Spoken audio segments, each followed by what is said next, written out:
Buon pomeriggio, secondo giorno di lavori al concorso internazionale per cantanti Toti del Monte.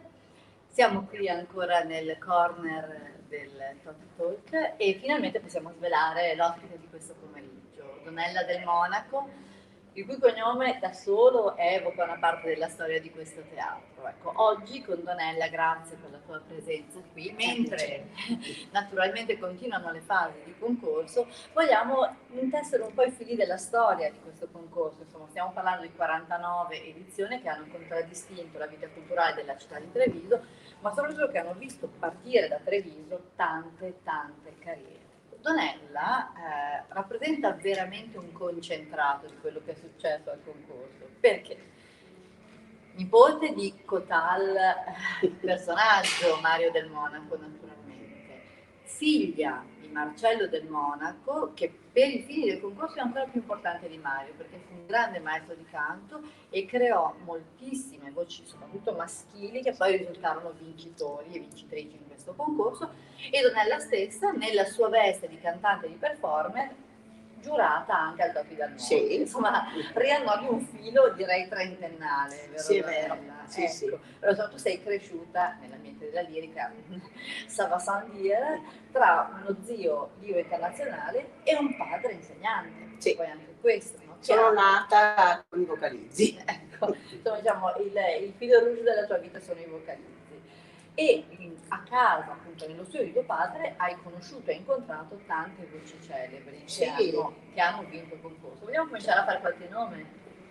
Beh, sicuramente Cornelio Murgu, che ha vinto qui a Treviso con Cavalleria, c'era in quell'anno il concorso Cavalleria, e da lì poi ha iniziato una carriera strepitosa, è andato subito allo Staatsoper di Vienna, subito dopo, sempre con Cavalleria, poi ha girato i teatri di tutto il mondo, tra cui la Scala, l'Arena di Verona e molti altri teatri importanti, e poi a termine carriera si è ritirato, è diventato direttore, dove tu l'hai conosciuto, certo, se non sbaglio, al teatro di Bucarest, di Timișoara.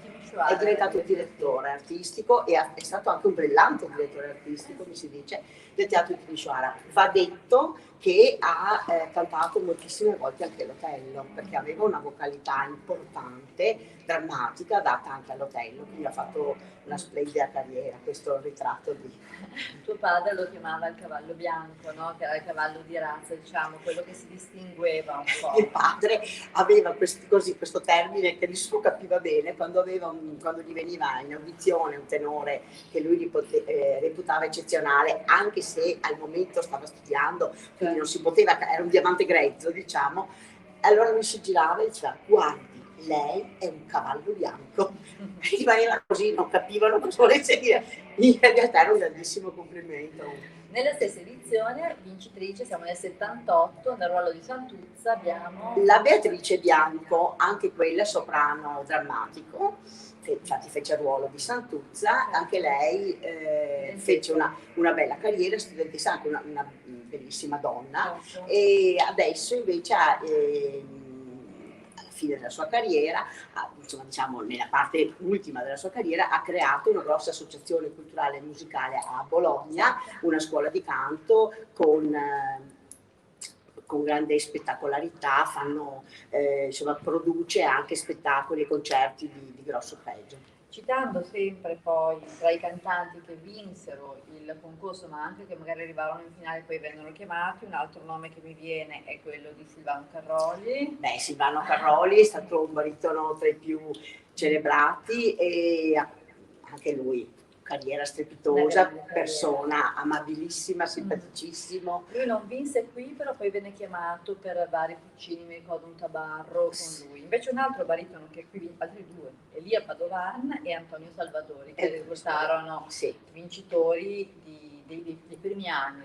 E negli ultimi anni un Natale De Carolis che qui vinse con le nozze di Figaro, poi cominciò la sua carriera internazionale. Insomma, papà Marcello forgiava le voci Sì. del domani, quindi poi queste voci arrivavano a Treviso per cercare la propria grande occasione. Sì, certo. Monte, no? Prima ancora c'era alla Fenice il corso di avviamento lirico e anche lì moltissime voci che appunto poi furono lanciate in carriere internazionali. Va ricordato un trevigiano doc Sì. che era Amedeo Zamboni, certo. bellissima voce, tenore splendido, tutti Tu facilissimi. hai cantato con Amedeo Zamboni proprio qui in teatro, vero? Sì, sì. Opera? Andrea Chenier, dove io facevo la parte della Mulata Bessi, e la regia era di Paolo Trevisi. Ecco, quindi un altro regista trevigiano, vedete poi, no? I corsi e i ricorsi. Un'altra voce che mi piacerebbe ricordare di allievo di tuo padre, che qui non vinse, ma invece frequentò il corso di avviamento e cantò in tantissime produzioni al comunale, che ci ha lasciato esattamente come purtroppo Cornelio Burgo, quella di Angelo Mori. Angelo Mori è una voce splendida, anche lui. Ecco, la storia di Angelo Mori è questa, che si presentò al corso di avviamento professionale, di avviamento lirico, che teneva il Teatro alla Fenice. E però non fu preso, però conobbe Amedeo Zamboni che vinse, e allora gli chiese: ma come mai, dove hai studiato? E Amedeo Zamboni: io veramente ho produzione in campagna, sto studiando col maestro Marcello del Monaco, e così venne anche Mori, e da lì poi vennero moltissimi altri cantanti. Quindi Marcello, diciamo, non sul palcoscenico, ma un lavoro di insegnante di scuole quinte. Il palcoscenico, diciamo, era già sufficientemente ingombro in senso ovviamente positivo, della gloria di Mario. Mario del Monaco, tuo zio, la persona con cui sei cresciuta, che ti ha forgiato anche artisticamente, a cui questo teatro è dedicato, che naturalmente cantò qui non tantissime volte, ma cantò qui. E c'è Sansone Dalila, ricordo, sicuramente, poi cantò anche al Garibaldi, e che fu tra i commissari invece al concorso Totti dal Monte. Ricordiamo subito, la prima volta nel 1973 con Totti dal Monte e c'era Lucia di Lange. Poi ci fu un 78 appunto e un 79 in cui appunto ci fu proprio Don Pasquale, che è l'opera che si stanno disputando. Ecco, e anche nel 75. 75 è un anno un po' particolare per il concorso, perché fino al 75 il concorso si chiamava Concorso Internazionale per Cantanti. Nel 75 muore Totti dal Monte, che era stata per 3 edizioni in concorso, e allora, diciamo, in maniera corale si decise di dedicare il concorso giustamente alla Toti. Mario e la Toti erano la coppia impossibile, diciamo, no? Sì, come coppia artistica è impossibile, anche se cantavano assieme, una butterfly. Certo. Lei era una ciociosana, diciamo, un po' verso il sul viale del tramonto, e lui era un giovanissimo invece Pinkerton. Però erano molto amici nella vita, andavamo spessissimo anche con mio padre e con mio zio a trovarla quando lei si era ritirata a Solighetto, in questo bellissimo ristorante da vino, e riceveva come una regina, riceveva gli ospiti. Tra l'altro lei era una gourmand, sì, ma poi una donna di mondo, riceveva, parlava, chiacchierava, era un'intrattenitrice, diciamo, una persona piacevolissima. Con tutti i suoi vezzi, i suoi trucchi, i suoi abiti, i suoi gioielli, era una delle ultime dive, diciamo, la Totti, vero, ecco. Poi però, com'è, come non è, insomma, dopo, diciamo, la prima parte della tua carriera artistica, ricordiamo che tu qui al Teatro di Treviso hai fatto 2 cose molto particolari. Una mi piace ricordarla perché ricordiamo direttamente anche Milva, no? Cosa succede? Niente, è successo che a Venezia, al Teatro Goldoni, tra l'altro, facevano la prima di Filò di Andrea Zanzotto, il nostro poeta celebrato. 800 anni. E c'era tutta una parte cantata con le musiche di Nino Rota, che venne interpretata da Milva, bravissima. E io ero lì a vedere, e all'epoca il regista mi chiamò subito, insomma, in disparte, e mi chiese se potevo fare io tutte le repliche, perché Milva non poteva in sostanza continuare. E io accettai con grande piacere, e la recita successiva era proprio qui a Treviso, e infatti ricordo che è stato poi, c'era il teatro pienissimo, anche se, diciamo, era un lavoro di teatro e di poesia e musica, perché c'era presente anche molta musica di di accompagnamento più questa parte cantata. Era una performance, no? una cosa performativa. Sì, purtroppo anche Milva esatto. ci ha lasciato. Sì, no, ci spiace, ma stiamo facendo un po' un necrologio, sì, ahimè. E vabbè, a proposito di necrologi, ma insomma forse questo è l'unico caso in cui, voglio dire, hai vissuto una vita molto molto lunga. Tu sei stata la regista più o meno occulta del grande ritorno di Pierre Cardin a Treviso. Pierre Cardin è andata così, io ero a Parigi all'epoca e debuttavo con un lavoro sempre di teatro e musica dedicato a Nietzsche, dove io peraltro cantavo i lieder di Nietzsche, perché forse non tutti sanno che il filosofo ha scritto dei lieder, era anche musicista, sì, c'è Capeteggio Bach, comunque si dilettava nel scrivere dei lieder anche abbastanza belli, va detto. In questo lavoro teatrale, venne dato, anzi tenne banco per un mese, al teatro di Pierre Cardin, l'Espace Cardin. E lì nacque un po' un'amicizia con questo stilista che fu anche un uomo di grande cultura, un mecenato della cultura. Un artista, insomma, nato tra l'altro proprio in provincia di Treviso. Sì, qua vicino. Appena mi disse che lui appunto ci teneva a dire ma io veramente sono anche trevigiano, mi scattò l'idea di telefonare al sindaco, era appena stato eletto Gentilini, e gli dissi, ma sindaco non le piacerebbe? E lui felice, entusiasta, sì, gli diamo la cittadinanza onoraria, e così nacque questa festa, perché in realtà Cardin portò a Treviso una sfilata strepitosa dei suoi modelli, fu una grande kermesse. Alla Cardin. Tornando al concorso, Donella Del Monaco viene invitata come giurata in 2 edizioni, dovevano essere 3, poi tu una volta hai dovuto declinare. L'ultima ho dovuto declinare per un'influenza. Incredibilmente 96, 98, nel 98 poi si chiude il teatro, esattamente come nel 2008 si chiude il teatro, e poi nel 2001 riprese il concorso, e come nel 2021 si riprese il concorso 2018. Scusate, 2018, cioè tocchiamo a questa cosa dei 3 anni di silenzio. Allora, tu arrivi in giuria e sei con Leila Genscher, Regina Resnick, personalità. Io ricordo anche Mazzarolli, che era presidente, l'onorevole Antonio Mazzarolli, che era presidente della commissione, molto competente, molto serio.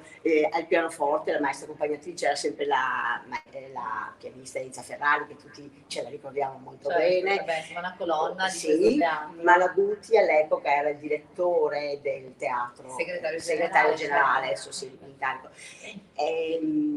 Insomma, fu una bella maratona, perché sia nel 96 sia nel 98, poi nel 98 con le Cond of Man, che fu l'ultimo concorso nel vecchio teatro.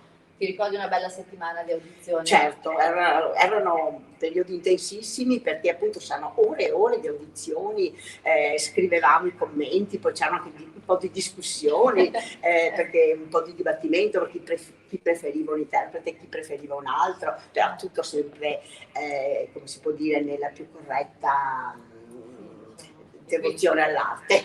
Ma poi anche se responsabilità di consegnare un premio importante nelle mani anche della voce giusta. Certamente. No? Era l'epoca c'erano molte cantanti giapponesi, coreane, era l'epoca un po' di questa apertura verso l'Oriente. Beh, Dorfmani, i 3 ruoli principali, Margherite, il Dottor Faust e Mefistofele, furono appunto 3 coreani. Sì. E con quella, però bravissimi, mi ricordo fu la prima edizione a cui assistenti, e con quest'opera così anche importante si chiude anche. No, mi sto facendo un po' di confusione, scusatemi, perché era il Faust. Era il Faust, esatto. Invece le Cont of Man era l'anno prima. Il 97. Per esempio Romina Basso, che è stata una grandissima voce del canto barocco. Sì.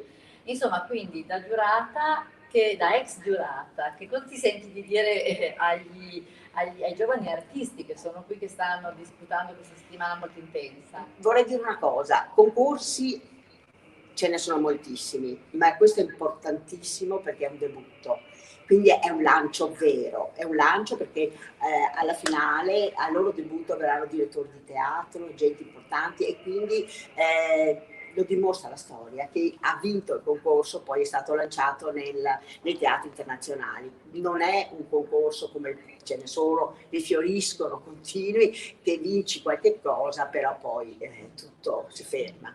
quindi è un lancio, quindi in bocca al lupo a tutti, forza. E vi vogliamo ascoltare in finale, vogliamo ascoltare questi cantanti in finale, consapevoli del fatto che questa è una settimana che per alcuni potrebbe cambiare un po' anche le carte in tavola della carriera. Ecco, io ringrazio moltissimo Donella, abbiamo ripercorso un po', no? Pillole di storia, memorie familiari che si intrecciano nel mare della città. Questo è a riprova del fatto che il Toti del Monte da sempre è un concorso strettamente intrecciato alla città. Vi ringraziamo, noi ci vediamo domani recuperiamo alcuni dei giurati e ci faremo raccontare la loro esperienza. Ci vediamo alle 17 e la prima a raccontarci il proprio folgorante, dobbiamo dire, Toti del Monte, sarà proprio Mariella De Via. Grazie, buon pomeriggio e grazie ancora a Donella per la sua presenza.